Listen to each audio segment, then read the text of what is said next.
Good afternoon, everybody. I know you had a long day, so let's do a little icebreaker together before we start. I want you to imagine that you are having your iPods or headphones with you. Please do put them on. Come on. And now you're choosing your favorite song on your playlist, whatever it is, what comes to your mind.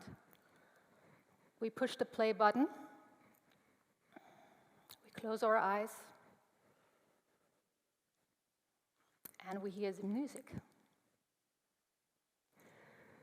But on questioning, are you only listening to the music? Are you only listening to a certain text? Or do you probably recall a certain moment of your life? Maybe a special fond moment. Do you probably feel it in a call? Whatever it is, I'm pretty sure you would agree, you are feeling an emotion. You're feeling a certain energy. And that is exactly also what applies to art. Art is an emotion, art is energy. And with my presentation, I would like to show you how this creativity actually leads us to bold vision and how bold visions lead to change. In my case, it was the change that, 10 years ago now, I established Germany's first museum of urban art in a landscape which is already well known in Munich, but I thought it needed something fresh and new. So when I was invited to this forum, I was reading the headline, "Now what?" And actually, I was making up my mind what it could be that an art lover like me could bring along to the table to this topic amongst all the mathematicians, scientists, techies. And then it was this one association, maybe exactly the way it felt with the music that I had. It was the association with an artwork I really love. And coincidentally, it also has the same or similar name.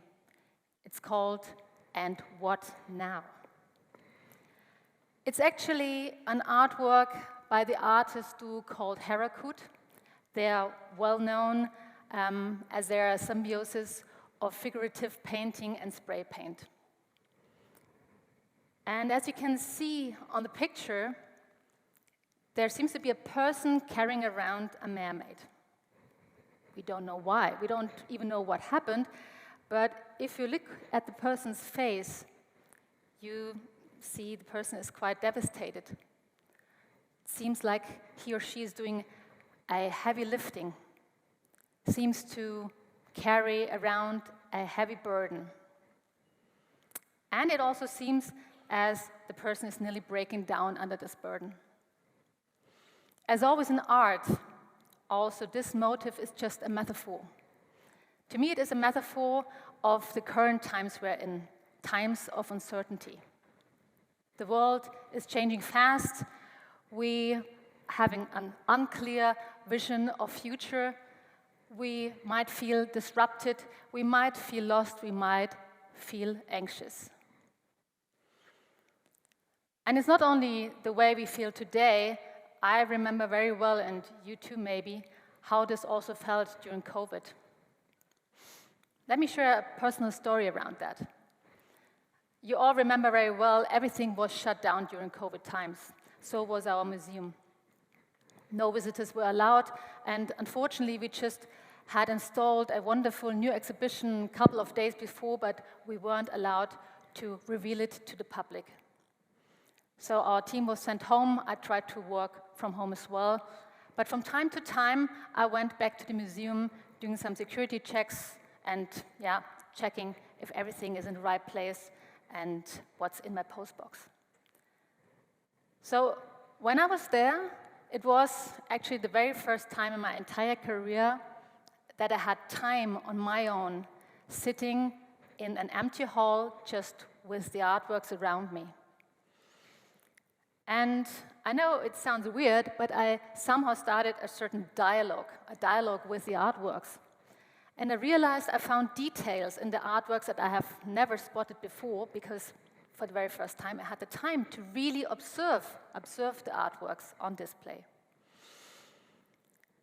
And out of this period and this dialogue, I had actually several takeaways. Because when I was looking further on the situation we are in, I realized that I might feel alone at the moment, but in reality, I'm not alone, because this happened already before, if you're looking back in history. So individuals and societies have been going through times of change already. Secondly, I had the feeling I can't stop believing in art. Because when you look back also in history, art was always an integral part of this change. And thirdly, I have to be patient. Honestly, that's a tough one for me. So being patient, because transformational change is not linear. It's a bumpy curve we are going through, and it takes a while. It takes patience. And lastly, I got aware that this is something big. Something big is happening. That we are all part of a certain period, and the period of change and a new era. And isn't it thrilling that we can all be part of such an era and also shape and help shaping the times we're in? And this was the first time when I realized I'm part of a certain zeitgeist. But what is actually this so-called zeitgeist? Per definition, it's the cultural, intellectual, and moral spirit and climate of a certain era. But it needs challenges, it needs messengers, and it needs people who document and transport the zeitgeist we are talking about. And this is actually where artists come into the play. Because artists are the ones who are putting the fingers in the wound of the zeitgeist. And there's this overall phrase which I think is very true. Societies shape artists, and artists shape our societies. So the zeitgeist for artists is something which is also kind of the working tool. And if you look back in history, and I would like to zoom decades back in time with you now, you find very good examples, actually, of artists who have already challenged the zeitgeist. For instance, if you zoom back into the Renaissance, there are figures like Michelangelo or Leonardo da Vinci who have been challenging religious topics and humanistic topics. The Vitruvian Man, that you can see up here, got the symbol of the Renaissance. It was the belief and the vision that humanism is the center of the universe.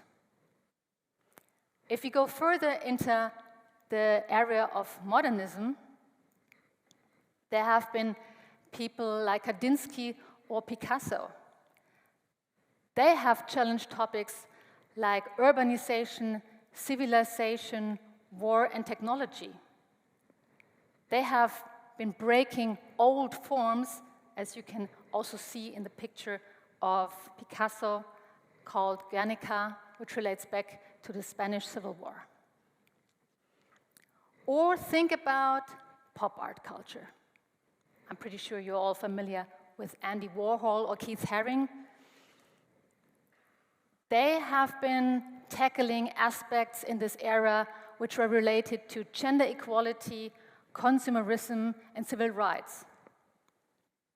This picture, actually called Campbell's Soup, is probably the most well-known by Andy Warhol when it comes to the criticizing of consumerism. And stepping to here and now, stepping into our era, it's the street art movement, which actually tackles and challenges the problems, social critical situations we're in, which are part of demonstrations which are part of anti-war propaganda. One very well-known name along this is Banksy. And he actually created, 2003, a motif called Wrong War, which by then became the #1 signage, the #1 poster in UK's biggest anti-war demonstration against the Iraq War. So street art in this sense is giving a face to this faction. Also, if we look at another motif from Banksy, the so-called flower thrower, it actually motivates the crowd to protest and to stand up for their rights, but in this case, in a friendly way, because as you can see, the stencil piece done by Banksy is not a riot throwing a Molotov cocktail. This riot is throwing a flower bouquet. Street art also can be mirror of resistance. Shepard Fairey, to name another very, very well-known street artist, for instance, created a motif called Revolutionary Woman. The interesting part in it is that it has some symbols also that relate to the Nelkenrevolution, Carnation Revolution, which is the typical flower sticked into the weapon. But also decades later, this motif brings in a totally different aspect if you look into the context of the Arabian Spring. Also, we have an artist picked out which is called Micallef, and he is tackling a totally different topic, but also a very tough and rough topic of our times. This motif is called friendly fire, and it is a terminology from the military, also known as blue on blue, which relates to the fact that soldiers do shoot their own soldiers by mistake. So a totally different way of reflecting the issues and probably also revealing things under the surface as we might have seen in the Renaissance. But nevertheless, it is always the same motivation. It's always the same driver. It's about challenging the area we're in and revealing the problems that we're facing. So what does this actually mean going forward? We as a museum, but also any other institutions, do have the role of being a preserver, being the preserver of a zeitgeist, and keeping the memories alive. And this is actually how we do it in our exhibitions. We are trying always, to come up with a good and solid and well-balanced selection of motifs that have been integral part of various areas. Why is this so important? It's actually even more important today than it ever has been, because times of uncertainty also meaning times for uncertainty in museums. Particularly the public museums are facing restrictions in budgets, but they also face political strings that are trying to maneuver them in a certain direction.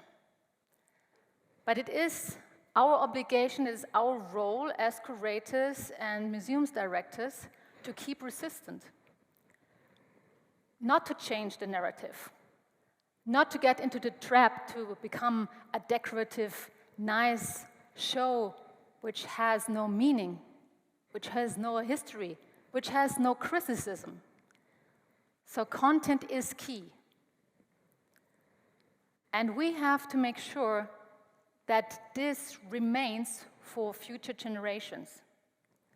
So keeping up the zeitgeist is what we stand for, is what we need to do as cultural institutions. So, and how does this now all go together with the question, now what? What does this mean for you personally? It is actually the belief in creativity. It is the belief that art, by the way, in any form, if it is playing guitar, playing theater, singing, painting, I don't care. That art overall has the potential to free energy and to set visions alive. And I would like to invite you that in whatever field you are, whatever background you got, whatever work you do, please never give up believing in the power of creativity, and please stick to that power no matter how long it takes or how bumpy the path might be. Thank you all.